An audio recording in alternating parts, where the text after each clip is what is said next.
मेरा अभिवादन स्वीकार करें दोस्तों। मैं सुजाता नागर आज आपके लिए लाई हूँ एक ऐसे शहर जिसका इतिहास कई हजार साल पहले का है, लेकिन खुदाई में प्राप्त किए गए साक्ष्यों और अवशेषों ने अपनी कहानी मानो खुद ही बयां कर दी हो। तो चलते हैं एक बेहद ही रोचक सफर पर। तो चलिए मेरे साथ।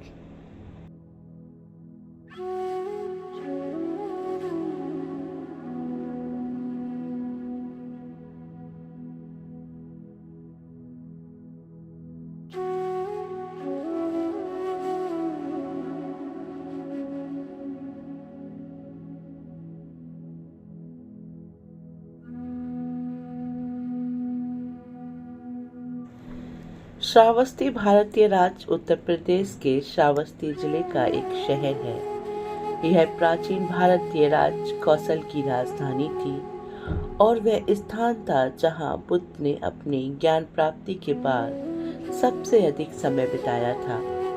यह नेपाली सीमा के करीब उत्तर प्रदेश भारत के पूर्वोत्तर भाग में राप्ती नदी के पास है।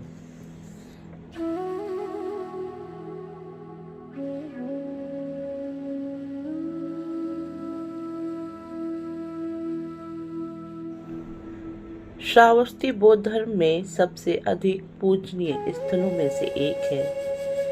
ऐसा माना जाता है कि यहीं पर बुद्ध ने अपने कई सूत्र सिखाए, अपने कई प्रसिद्ध शिष्यों का धर्म परिवर्तन किया।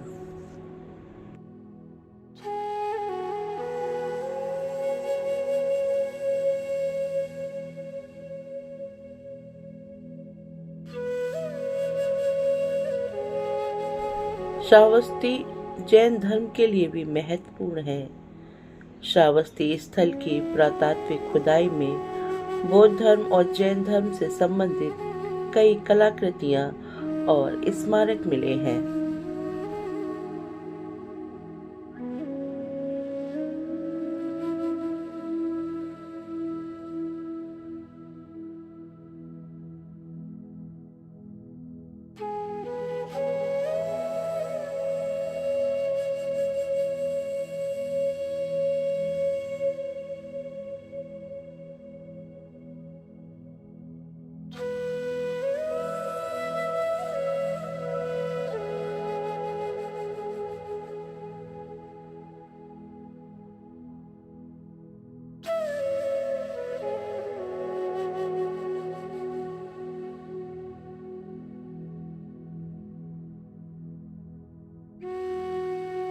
श्रावस्ती ने 19वीं सदी के अंत से लेकर 1990 के दशक तक व्यवस्थित उत्खनन की लहरों को आकर्षित किया है।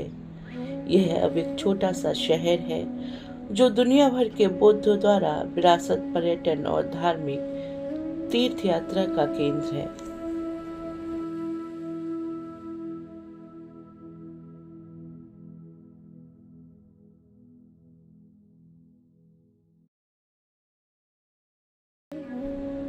पाली और बौद्ध साहित्य में इसे सावस्ती कहा गया है। प्रारंभिक बौद्ध साहित्य सावस्ती को बुद्ध के समय का एक विशाल शहरी केंद्र बताता है।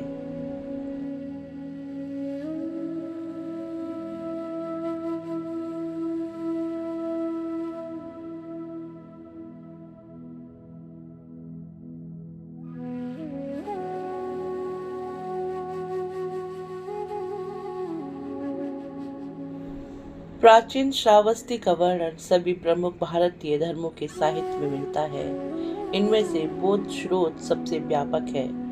इसका वर्णन चीनी तीर्थयात्रियों द्वारा भारत में छोड़े गए ऐतिहासिक अभिलेखों में भी मिलता है।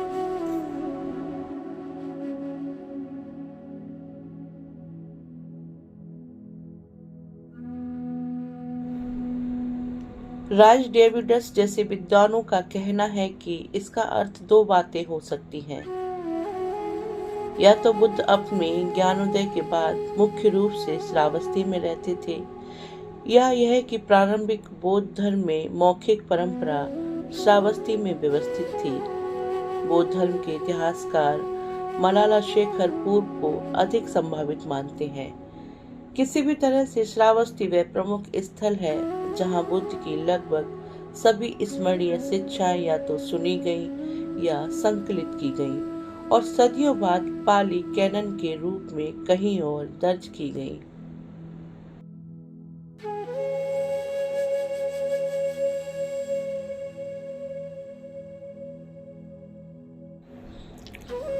अंगुलीमाला बौद्ध धर्म में एक महत्वपूर्ण व्यक्ति है।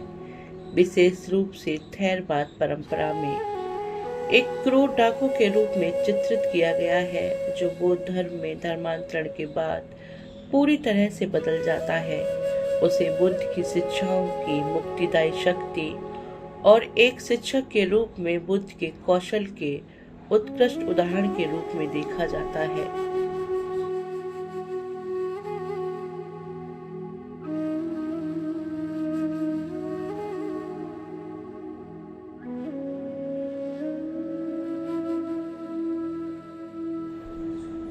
बौद्ध लोग अंगुलीमाल को आध्यात्मिक परिवर्तन का प्रतीक मानते हैं और उनकी कहानी एक सबक है कि हर कोई अपना जीवन बेहतर के लिए बदल सकता है, यहाँ तक कि सबसे कम संभावना वाले लोग भी।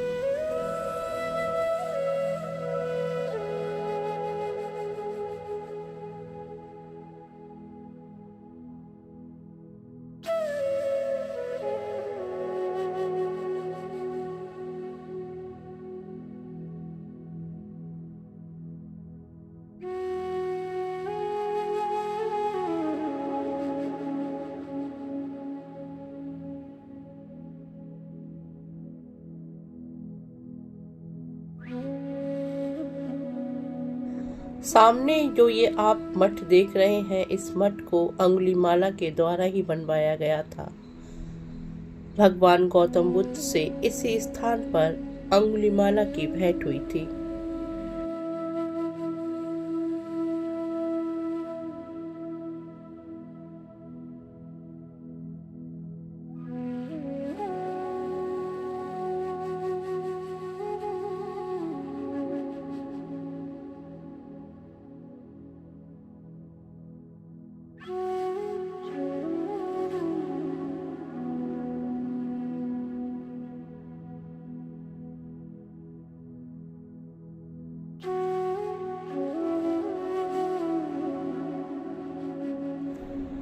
श्रावस्ती का उल्लेख राजा प्रसेनजीत की राजधानी और घर के रूप में भी किया गया है, जहां बुद्ध के शाही संरक्षक रहते थे।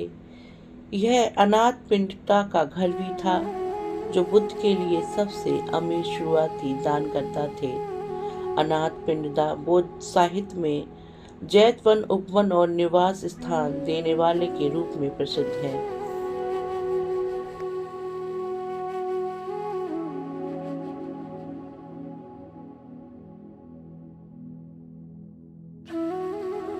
बौद्ध ग्रंथों में अनाथ पिंडिका की बुद्ध से पहली मुलाकात राजगृह में होने का वर्णन है। व्यापार के दौरान अनाथ पिंडिका अपने बहनोई से मिलने गए, जो पहले से ही बुद्ध के अनुयायी थे। जब वे अपने बहनोई के घर पहुंचे तो उन्होंने देखा कि घर वाले एक भव्य दावत की तैयारी कर रहे थे और उन्होंने इस शादी या राजा की यात्रा की तैयारी समझ लिया। जब अनाथ पिंडिका ने तैयारियों के बारे में पूछा तो उनके बहनों ने बताया कि वे बुद्ध और उनके भिक्षुओं की यात्रा की तैयारी कर रहे हैं। यह सुनकर अनाथ पिंडिका बहुत खुश हुए और कहा, क्या आपका मतलब है कि दुनिया में एक पूरी तरह से प्रबुद्ध व्यक्ति का उदय हुआ है? और तुरंत उनसे मिलने जाने का संकल्प लिया।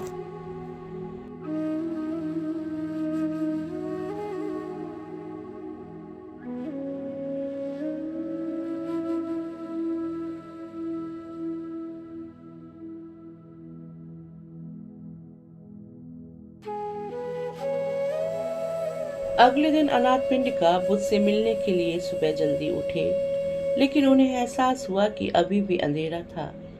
फिर भी एक मित्र यज्ञ ने उनके कान में फुसफुसाकर उनसे आगे बढ़ने का आग्रह किया, जिसके बाद उन्होंने आगे बढ़ना जारी रखा। अनाथ पिंडिका अंततः एक आकृति के पास पहुंचे जिसने उन्हें सुदत्त कहा और उन्हें आगे आने के लिए कहा। अपने जन्म का नाम सुनकर आश्चर्यचकित हुए, जो लोगों को नहीं पता था।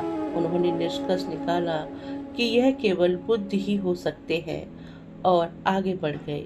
बुद्ध ने उनके साथ चर्चा की और 4 सत्यों की व्याख्या की। उसके बाद अनाथपिंडिका ने सोतापन्ना की अवस्था प्राप्त की, जो ज्ञान की एक अवस्था है।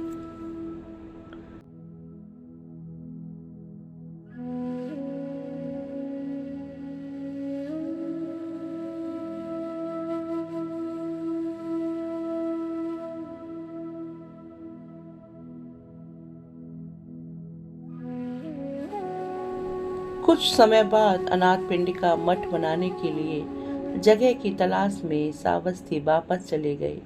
एक ऐसी जगह की तलाश में जो अनुयायियों के लिए सुलभ और शांतिपूर्ण रूप से एकांत हो। वे कौशल के राजा पसेनती के बेटे राजकुमार जेता के एक पार्क में पहुंचे।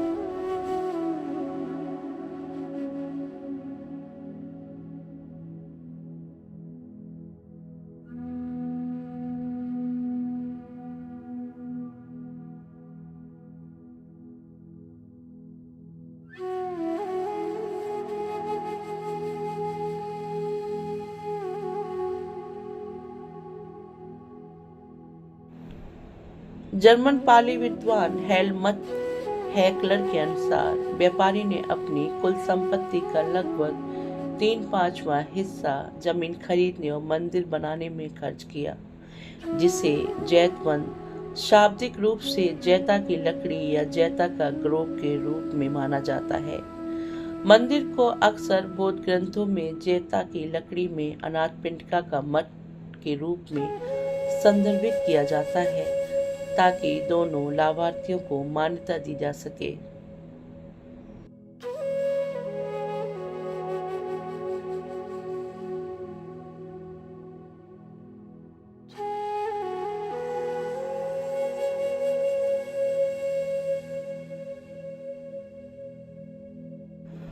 बुद्ध ने विशाखा के साथ अनाथपिंडिका को अपना मुख्य संरक्षक नियुक्त किया। उन्हें सबसे उदार पुरुष बौद्ध शिष्य माना जाता है। बौद्ध ग्रंथों में बताया गया है कि अपने पूरे जीवन में अनाथपिंडिका ने नियमित रूप से जैतवन मठ को भोजन, दवा और आपूर्ति भेजी। साथ ही अपने घर पर प्रतिदिन भिक्षा के लिए भिक्षुओं का स्वागत किया। मंदिर का रखरखाव भी अनाथपिंडिका के सेवकों द्वारा नियमित रूप से किया जाता था। जब अनाथपिंडिका घर से दूर रहते थे, तो वे अपनी सबसे बड़ी बेटी को अपने स्थान पर भिक्षा देने के लिए नियुक्त करते थे। अनाथपिंडिका और विशाखा न केवल गौतम बुद्ध के सबसे बड़े दानदाता थे, बल्कि आम जनता से निपटने के दौरान उनके प्राथमिक सहायक भी थे। जब भी आम समुदायों के साथ कुछ व्यवस्था करनी होती थी, तो बुद्ध अक्सर 2 मुख्य संरक्षकों में से एक की ओर रुख करते थे।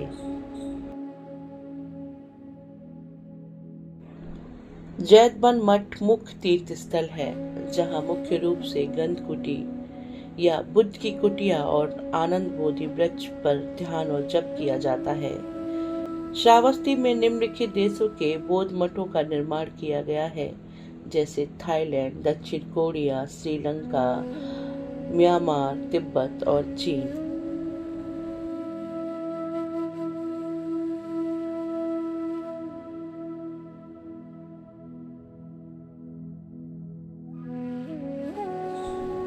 अनाथपिंडिका के संरक्षण का बौद्ध धर्म पर महत्वपूर्ण प्रभाव पड़ा।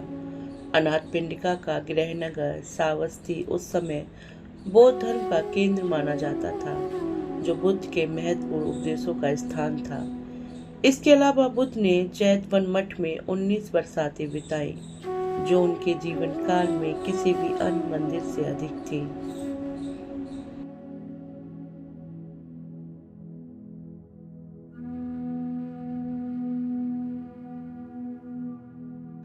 बौद्ध मान्यता के अनुसार जब कोई पूर्णतः प्रबुद्ध बुद्ध दुनिया में प्रकट होता है, तो उसके साथ हमेशा मुख्य शिष्यों का एक समूह होता है जो अलग अलग भूमिकाएं निभाते हैं। गौतम बुद्ध के मुख्य पुरुष शिष्य सारिपुत्र और मोगलाना और उनकी मुख्य महिला शिष्या खेमा और उपलावन्ना जैसे प्रमुख अरहंत शिष्यों की जोड़ी के अलावा सभी बुद्धों के पास मुख्य संरक्षकों का एक समूह भी होता है। गौतम बुद्ध के मुख्य पुरुष संरक्षक अनाथ पिंडिका थे, जबकि उनकी मुख्य महिला संरक्षक विशाखा थी।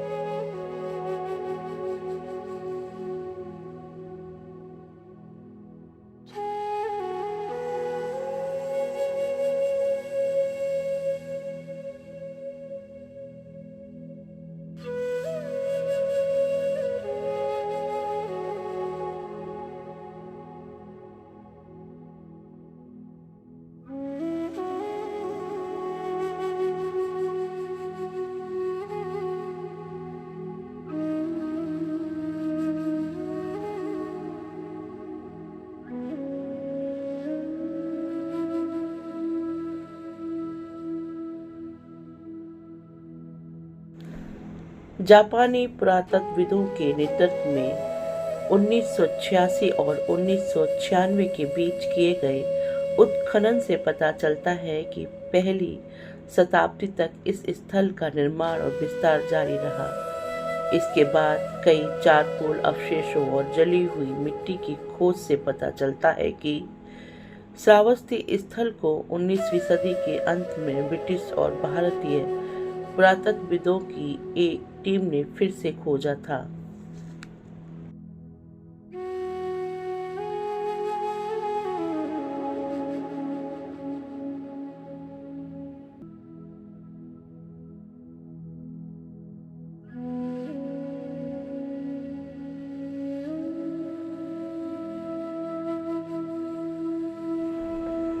श्रावस्ती में और उसके आसपास पाए गए उत्कीर्ण स्लेब और मूर्तियों से पता चलता है कि यह बुद्ध के समय लगभग 5वीं शताब्दी ईसा पूर्व से कम 12वीं शताब्दी ईस्वी तक एक सक्रिय बौद्ध स्थल और समृद्ध क्षेत्र था।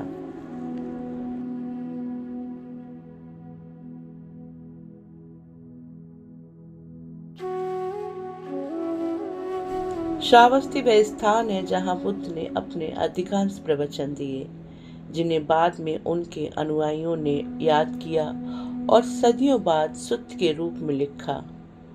वुडवर्ड के अनुसार बौद्ध धर्म के 4 निकायों में 871 सुत्त श्रावस्ती में आधारित हैं। इन ग्रंथों में यह भी कहा गया है कि बुद्ध ने श्रावस्ती में 25 वर्ष बिताए।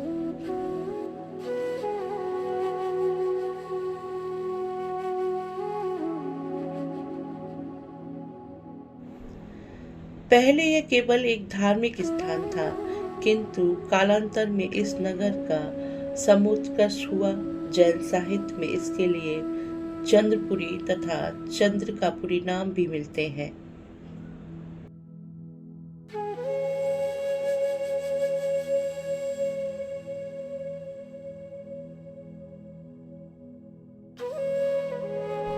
श्रावस्ती में स्थित अनेक जैन मंदिरों में से सोमनाथ मंदिर अत्यंत पूजनीय तीर्थ स्थल है। महल के प्रवेश द्वार के पास स्थित इस मंदिर को तीसरे जैन तीर्थकर भगवान संभवनाथ का जन्म स्थान माना जाता है। श्रावस्ती का यह लोकप्रिय तीर्थ स्थल एक आयताकार मंच पर बना है, जिसमें विभिन्न स्तर शामिल हैं। अपनी स्थापना के बाद से मंदिर में कई परिवर्धन और विस्तार हुए हैं। इतना ही नहीं, इस स्थल पर की गई खुदाई में इस क्षेत्र में 3 मंदिरों के अवशेष भी मिले हैं, जहां भगवान चंद्र प्रभु 8वें तीर्थकर ने ध्यान लगाया था।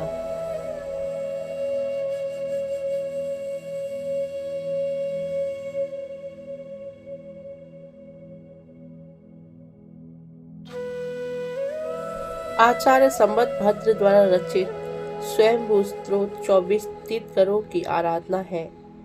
इसके 5 श्लोक संबमनाथ के गुणों की आराधना करते हैं।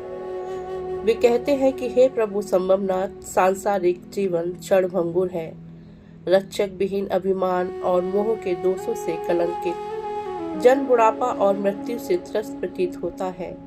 आपने सांसारिक आत्माओं को कर्म के मैल से मुक्त करके अमृतमय सुख प्राप्त करने में सहायता की है।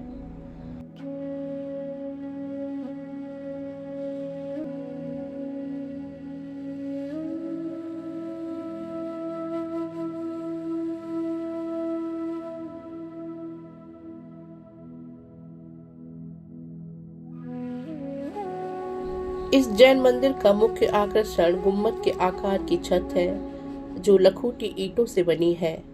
हालांकि गुम्बद को बाद में मध्यकाल में जोड़ा गया। मंदिर के अंदरूनी हिस्से को देवताओं की छवियों से खूबसूरती से सजाया गया है।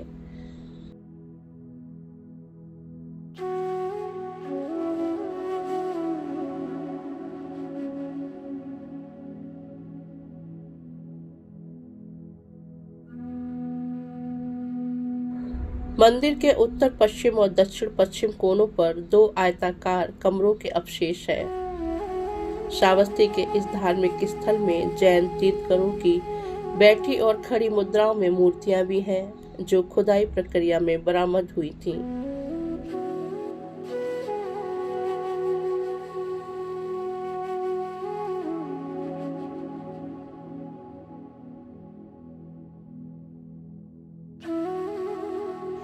इसी के साथ मैं अपना वीडियो समाप्त करती हूँ। मैं उम्मीद करती हूँ कि आपको मेरे द्वारा दी गई जानकारी पसंद आई होगी।